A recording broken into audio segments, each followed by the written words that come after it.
Former U.S. Attorney Kendall Coffey says the legal drama is just getting started.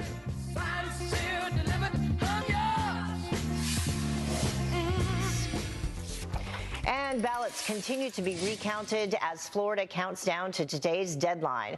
But many are calling into question the 10-day extension given to mail-in ballots for overseas voters. So could this potentially create a problem of voter fraud? Here now to weigh in is former U.S. Attorney and South Florida lawyer Kendall Coffey. Thank you very much for joining us this morning. We appreciate it.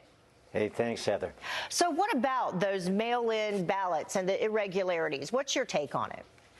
Well, I think mail-in ballots always are more susceptible to fraud or other irregularities. When people are inside the polling booths, the system's secure. They go in by themselves, and we have a high degree of confidence that they're going to vote their own votes, and the system works in that context. Mail-in ballots make it more complicated, but what's going to be really interesting to watch is if the federal judge determines to extend the time for voters to correct their mail-in ballots, their absentee ballots or provisional ballots.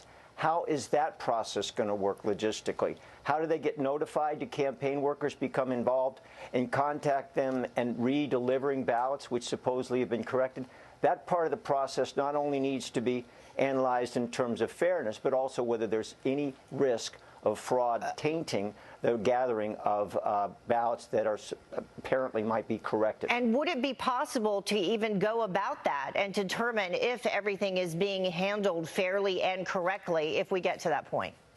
I think the logistics are daunting, and it's going to require not only people getting the ballots, but somebody making sure that the process is handled honestly. Years ago, I handled a case involving absentee ballots. It was determined that there was systematic fraud in the collection of absentee ballots. So we all know that those kind of ballots are in the highest category of risk for fraud. Here's what the Florida State Department General Counsel Bradley McVeigh had to say in terms of these ballot irregularities. He said altering a form in a manner that provides the incorrect date for a voter to cure a defect imposes a burden on the voter significant enough to frustrate the voter's ability to vote. And then we heard earlier at the very top of our show, Griff Jenkins, who spoke to Brenda Snipes, the Broward County Supervisor of Elections there. She says that it is good, it's a good point to note that she should have alerted the Secretary of State about altered times on documents.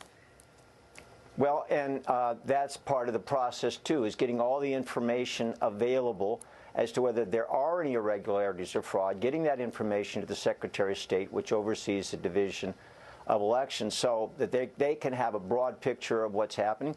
And sometimes it doesn't include any fraudulent votes being received this time, but we're always trying in Florida to make it better for next time because, heck, we're tired of getting into all these voting controversies every few years. Yeah, you would think at some point you realize we're always hearing about Florida. As Florida races toward the recount deadline, could more key legal battles play out? What legal recourse do the losers have in this as well?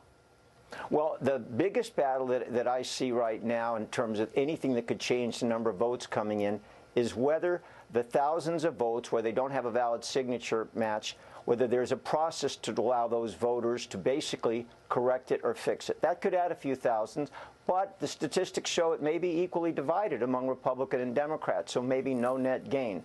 The big issue is going to be, as we go forward in the recount, Broward County, 25,000 undervotes. Was that ballot design, or was it markings made by voters that can be recovered through a manual recount process? And then at the end of all this, Heather, we recall from 18 years ago, any party that loses an election has a chance to bring an election contest under Florida statutes.